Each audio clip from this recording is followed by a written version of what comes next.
Special coverage of the South Carolina primary. I'm Joy Reid live from the city of Charleston. In just over 2 hours, polls close in the first southern state in one of the most... Let's listen to this real quick. Biden currently has with his eyes on Super Tuesday, 3 days from now. So the questions. Does Sanders' momentum mean that even a Biden blowout in South Carolina is too late? Or could a big win for the former vice president change everything and slow Sanders down and turn Super Tuesday into a Biden-Bernie duel? So many questions. It's not every election cycle that a health crisis, meanwhile, makes the choice of who should lead this country more complicated and more important. But coronavirus is just such a crisis. Today, in a rare weekend news conference, the Trump administration confirmed the first U.S. death from coronavirus, a patient in Washington state. And Donald Trump, the same Donald Trump who just last night called the outbreak a hoax perpetrated by the Democrats and the media to make him look bad, he announced enhanced travel restrictions and advisories to some of the world's most affected regions while insisting that Americans have nothing to fear on his watch. Country is prepared for any circumstance. We hope it's not going to be a major circumstance. It'll be a smaller circumstance, but whatever the circumstance is, we're prepared. And I'd like to just ask and caution that the media, we would respectfully ask the media and politicians and everybody else involved not do anything to incite a panic, because there's no reason to panic at all. No reason to panic at all. Though we have all sat back for the past few days and watched the stock market plummet to $3.6 trillion, we have observed China with 2,800 deaths that they're actually putting out to the general public. If the truth be known, that number is probably very, very inaccurate. We have sat and watched all these people with all these masks and all these other countries having all these other same symptoms, but yet now we're dealing with someone that says we do not have nothing to worry. I agree, there is a fine line. It is a balancing act between concern, being overly concerned, versus moderately concerned. But where is that fine line, especially whenever you have a president that was misunderstood last night in saying what he said towards the Democrats engineering another hoax? What the president was actually talking about, in which I've already made a public apology to him, because I had interpreted it the same way that some of the other media officials had interpreted this morning, that the president was saying that the coronavirus in and of itself was a hoax. That's not what the president told everybody that his intentions was today, give or take about 3 or 4 hours ago, whenever he made a public news deal in front of the TV. He was saying that the tactics that the Democrats was using was in fact another hoax, indicating that it was the Democrats that engineered the Russian crisis pertaining to the Russian investigation, which was a engineered hoax. Donald Trump also believes that the deal that happened with the Ukrainians was in fact another Democrat engineered hoax. So naturally, because Donald Trump has had all these other issues abroad that he puts in the same category, he's going to put the category of the disease, the way that they're attacking him, the way that he's handling the disease, in the same category, towards it being nothing more than a Democratic hoax. But I want you to listen to this commentator, what she's fixing to say, and listen to the woman that she's fixing to interview, and use your own judgment about how the Democrats is validating their accusations that Donald Trump is partially to blame for the advancements of the coronavirus here in America. And there's no doubt what Donald Trump done with the bans on the airplanes was good, fair, and fine. But there's more to fighting an army like this other than just stopping the airplane from coming abroad. And that's where the Democrats are using this as a leverage towards saying he did not activate these certain policies quick enough pertaining to the testing devices that it takes for the professionals to test people, and also pertaining to the personnel that he laid off that now he's going to have to rehire to get people to be engaged in this. That's what the Democrats are saying. Please listen.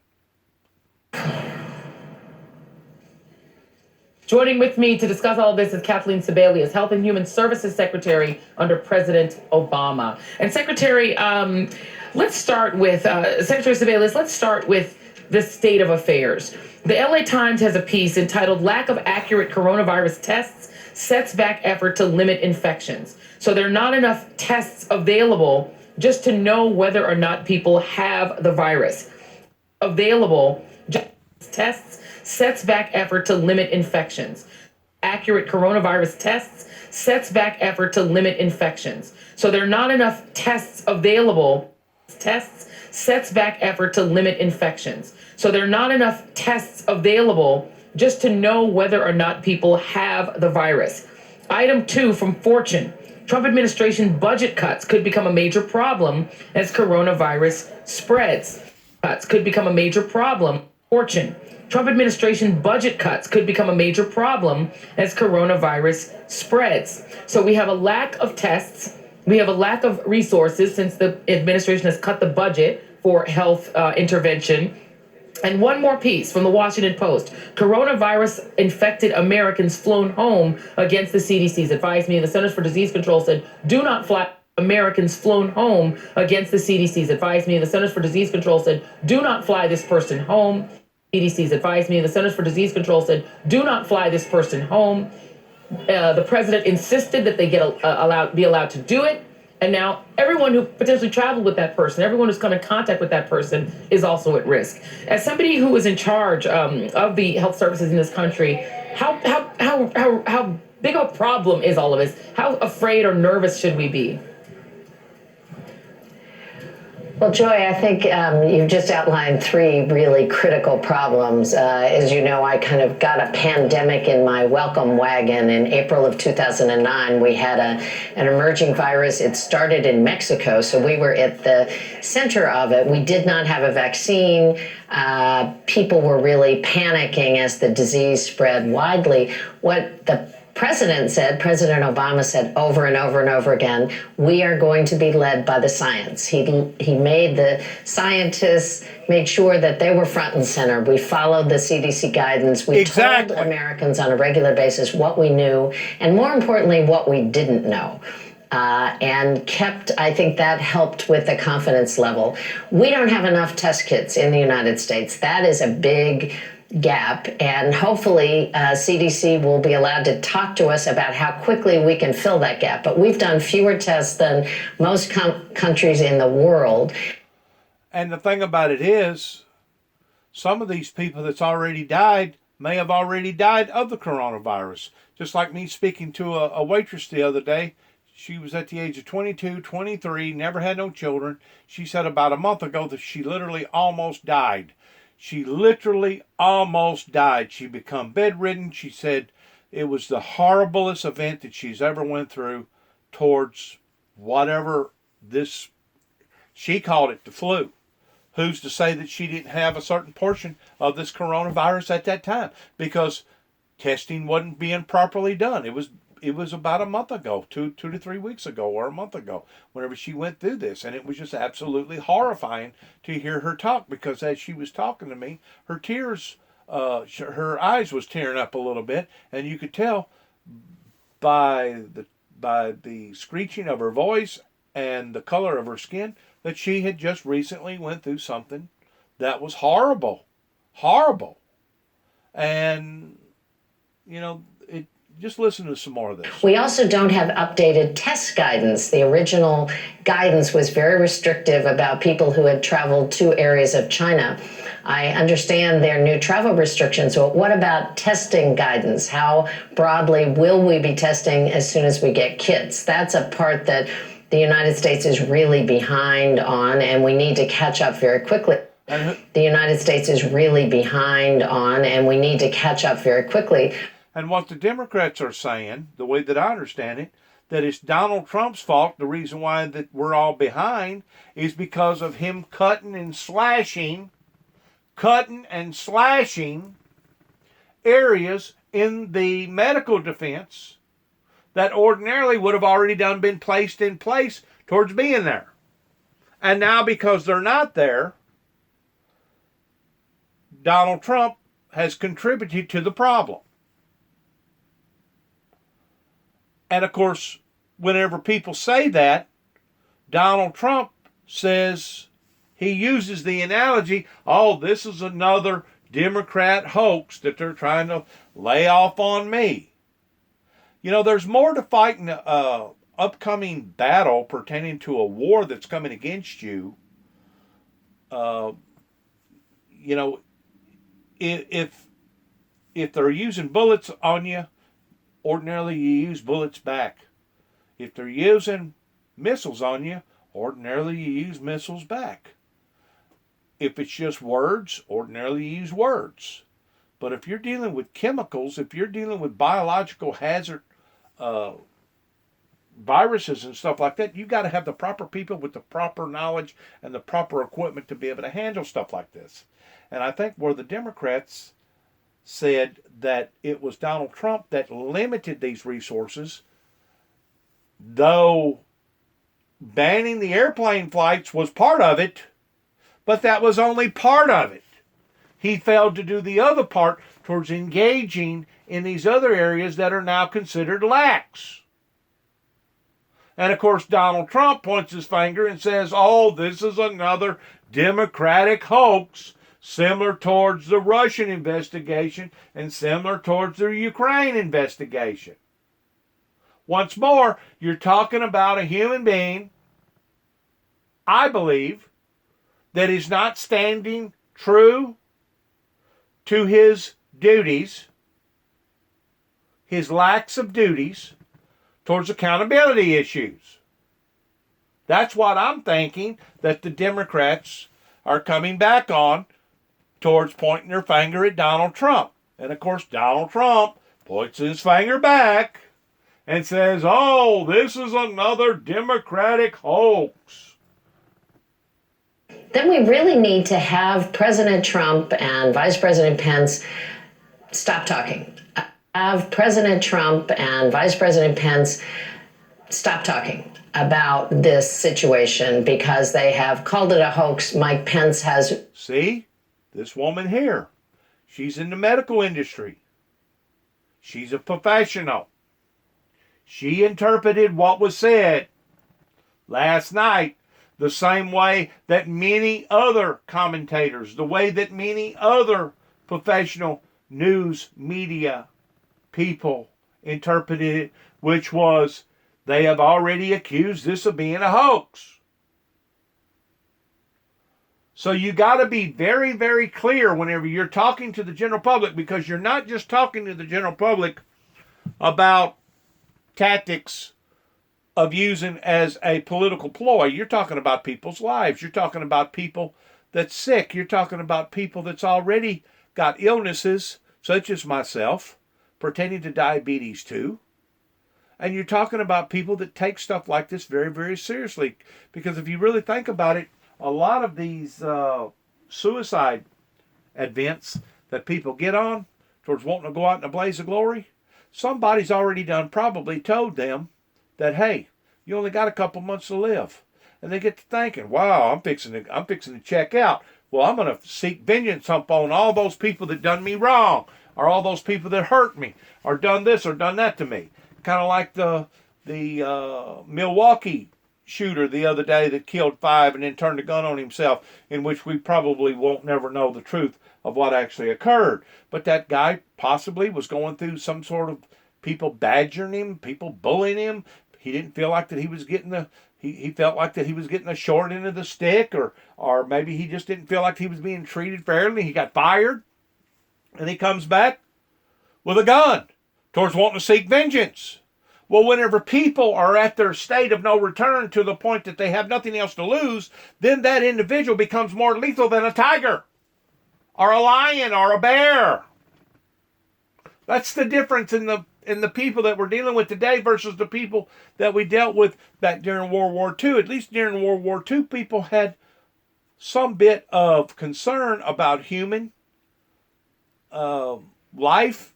They was concerned about their country. They was concerned about what was going on, in comparison to the people that we're dealing with now pertaining to the Taliban, the jihad, and all the other terrorists, not only overseas, but terrorists here in America. People have lost their insight towards not caring about human life. And in comparison to World War II versus where we are now, society has become so much more lethal, so much more dangerous on the count of this, because you got people out there that are already at their wits' end.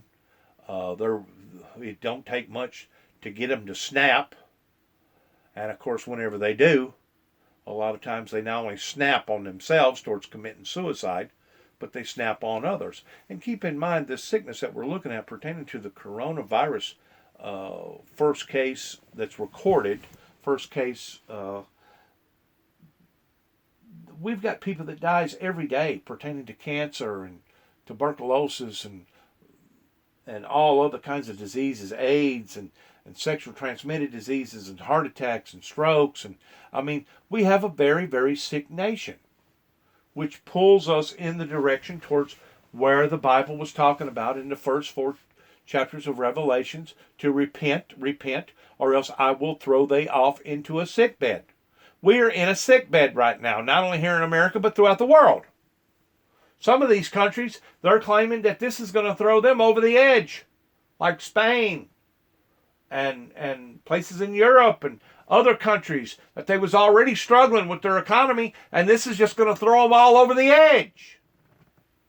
Does Donald Trump understand that? Does Donald Trump understand by cutting the funds pertaining to the medical industry, of them not having the proper equipment and not having the proper personnel, that this is a contributing factor to the coronavirus problem that's inevitably going to hit here in America? Does Donald Trump understand any of these things? I don't know. I'm beginning to wonder. And I think others are beginning to wonder, such as myself. Credibility from his previous jobs, and let the scientists talk to the American public. That's the best way to instill confidence. They have the competence. We have very skilled people in Tony Fauci at NIH leading the vaccine development. We have people like Dr. Ann Schuchat at CDC, who has 30 years of experience all over the world. Let them talk to the American public and tell business owners, parents, the general public what they know and what realistically the timetables might be. There isn't a need to panic unless people don't trust the information they're getting. Exactly. If you can't trust this group, if you can't trust that group, if you can't trust the President of the United States, if you're hearing all these other tales on TV coming from this entity and that news entity and that news entity, this country and that country, it becomes demoralizing.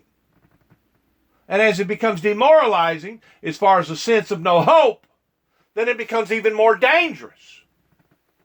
Because as I said before, there's nothing any lethier of somebody being lethal to society than somebody that has lost all hope.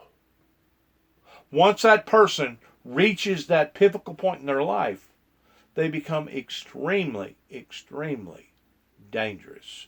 They become extremely dangerous to not only themselves, but they become extremely dangerous to society.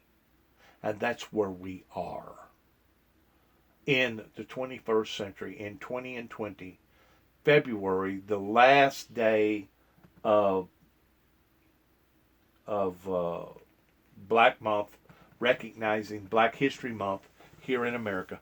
That's where we are on leap year, on leap day, February the 29th, 2020 here in America. And it's outstanding. It's mind-blowing. It's heart-wrenching to hear all this stuff. That causes a panic. Well, I mean, one of the challenges is you just mentioned Tony Fauci and others. Are any of those people in government? I mean, as we've been following the Trump administration, they've been shedding scientists, either driving them out of their jobs or just letting them go because they're not loyalist enough to the president. So we are short on actual scientists who work for the government, no?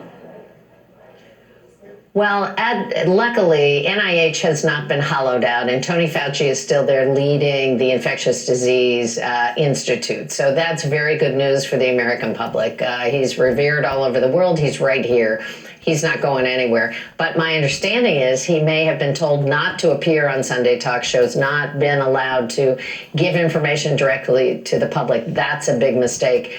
Ann Schuchat is still at CDC, but the budget pending right now that the president just put before Congress has a huge cut for the CDC budget. Terrible idea. If they're really serious about this, revise the budget immediately. Have Mick Mulvaney not talk to the conservative group and tell them to, spin a little good news. Go up to the Hill and say, we want to pull back the budget we gave you, and we want actually an increase in CDC funding. Nothing could be more important right now, and fill some of the positions that were put in the White House, pandemic response positions, scientific positions. See if people will come work with this government, at least as far as this virus is concerned, because you're absolutely right. There isn't anybody on the inside.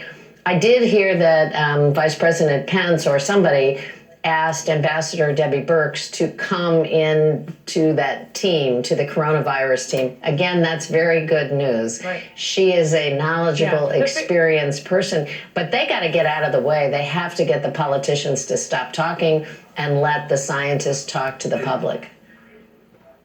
Yeah, and letting turning it into a saying it's a hoax is going to mean that people who are adherents to Donald Trump, people who are fans of his, may resist getting tested, may ignore symptoms among people that they know because he has told them, their president has told them it's fake. And I can't imagine a more irresponsible thing for a president to do than to say it's a hoax. This is a deadly potential illness. You bet.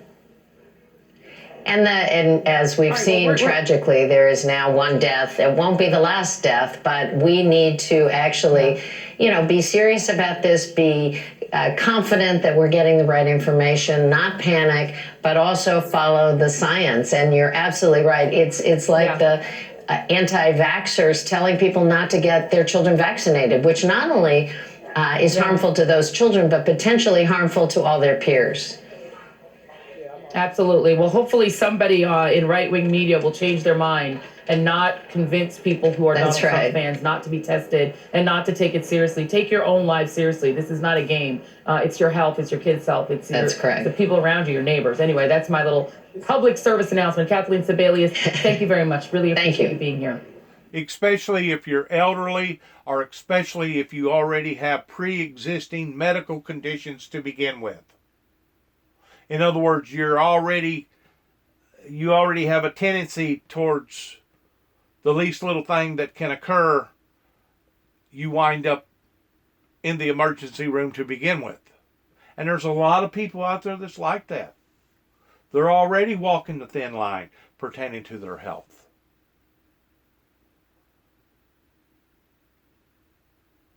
Good luck to all of us.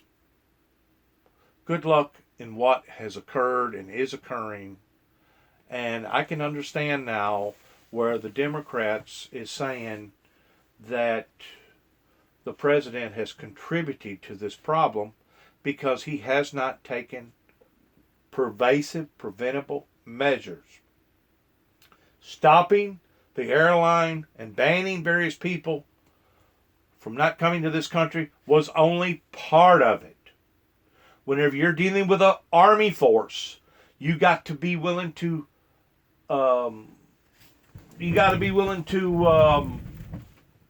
mobilize all sides and all units in something like this, because you don't want it to get the upper hand on you, because if it gets the upper hand on you, instead of you winning it wins you.